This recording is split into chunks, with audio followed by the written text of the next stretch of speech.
हम national conference के मेरे जो साथी हैं, बड़गाम के जो वर्कर हैं, उन्होंने आगा रूहुल्लाह साहब, आगा महमूद साहब के जरिए से ये रिक्वेस्ट की, मुझसे गुजारिश की कि मैं बड़गाम से भी इलेक्शन लड़ूं, क्योंकि खासकर बारामूला के नतीजों के बाद मेरे साथी ये चाहते थे दिखाना कि ये इलेक्शन हम किसी कमजोर पोजीशन से नहीं लड़ रहे हैं, ताकत की पोजीशन से लड़ रहे हैं। मेरे यहाँ 2 सीटों से लड़ना ये कमजोरी का ये सबूत नहीं है, ये नेशनल कॉन्फ्रेंस की ताकत का सबूत है। क्योंकि अगर खतरा होता तो शायद मेरे साथी मुझे यहाँ से लड़ने की इजाजत नहीं देते, लेकिन इनका मुझे यहाँ से इलेक्शन लड़वाना वो इस बात का सबूत है कि चाहे बारामूला हो, चाहे श्रीनगर हो, चाहे अनंतनाग हो, नेशनल कॉन्फ्रेंस के हक में आज एक हवा चल रही है। और उम्मीद करते हैं कि जब वोट गिने जाएंगे तो कामयाबी नेशनल कॉन्फ्रेंस की यहाँ पे होगी, और जहाँ जहाँ हमारे अलायंस के साथी हैं वो कामयाब होंगे। कल राहुल गांधी कश्मीर में थे, उन्होंने ये बताया कि जो एलजी यहाँ पे वो कॉन्ट्रैक्ट बाहर है। असेंबली के जरिए हम दुनिया को बताना चाहेंगे कि जम्मू कश्मीर के लोग जो हैं उन फैसलों के हक में नहीं है। जहां तक पिछले 5-6 साल जो मिस गवर्नेंस का दौर रहा है, जो करप्शन के एलिगेशंस रहे हैं, जो सीनियर आईएएस अफसरों के तरफ से इल्जाम लगे हैं, उन सब पे जांच होगी। और अगर कहीं पे भी कोई कोताही रही, कोई कमी रही, कोई लोगों के साथ धोखा हुआ, तो उसका हिसाब किताब बराबर किया जाएगा। अलायंस जो हुआ है उसमें कई लीडर्स जो है वो जैसे गांधरबल में कांग्रेस पार्टी के लीडर्स हैं, उन्होंने इंडिपेंडेंट अपने कैंडिडेट को उतारा। ये होगा किसी भी पार्टी में इलेक्शन के दौरान आप 100% लोगों को खुश नहीं कर सकते हो।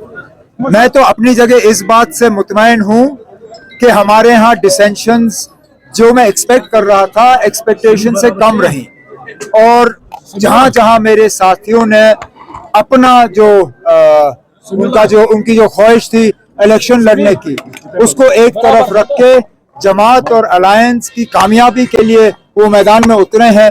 मेरे लिए उनके लिए अल्फाज नहीं है, और मेरी जो उनके लिए इज्जत है वो बहुत ज्यादा बढ़ गई है। लेकिन मुझे इस बात का भी एहसास है कि कुछ लोगों ने अपने सेल्फ इंटरेस्ट को सामने रखा।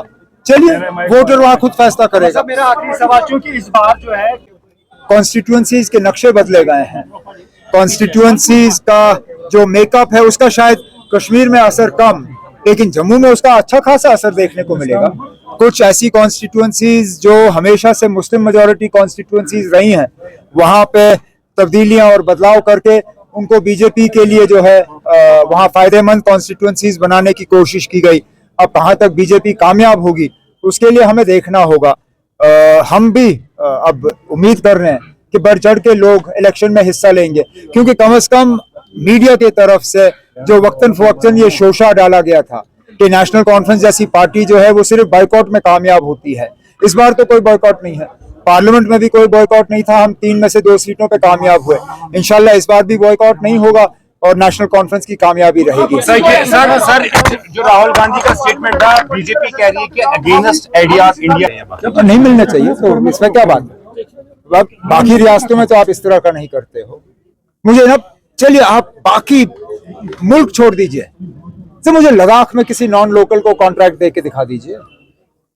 लद्दाख के लिए कानून आज अलग है और जम्मू कश्मीर के लिए अलग। हालांकि हम एक ही रियासत से पैदा हुए, एक ही सरकारी ऑर्डर से हम दोनों की यूटियां बनी, लेकिन उनके लिए कानून अलग, हमारे लिए कानून अलग। वहां बाशिंदा बाहर का जमीन ले नहीं सकता, कारोबार कर नहीं सकता, ठेके ले नहीं सकता, लेकिन वो जम्मू कश्मीर के लिए नहीं। आखिरकार जो किया गया था वो ये कह के किया गया था कि हम जम्मू कश्मीर को बाकी मुल्क के बराबरी पर लाना चाहते हैं। अब आप तो लद्दाख के साथ हमारी बराबरी नहीं कर सके, बाकी मुल्क तो दूर की बात। और वैसे भी हमारा हक है ना, पानी हमारा, जमीनें हमारी, रिसोर्सेज हमारे, इस पे पहला हक हमारा क्यों नहीं होना चाहिए। आपने ग्राउंड असेसमेंट की बात की ना, ग्राउंड हमारे हक में है, लेकिन हम उन बेवकूफ में से नहीं हैं जो 400 पार की बात करें और फिर सिर्फ 240 पे अपनी गाड़ी रोकें।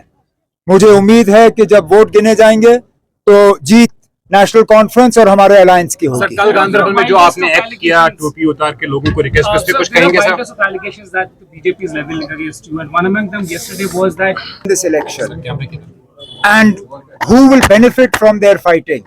I think it's a bit rich of Ram Madhav Saab to say the National Conference is taking benefit from ex-militants. Show us where.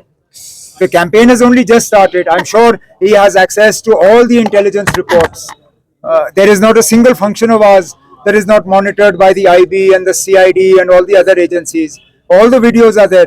Please show us where we're taking advantage of militants and surrendered militants. I was under the impression that as a result of what Delhi did, that these people were rendered neutral, that they had no more say.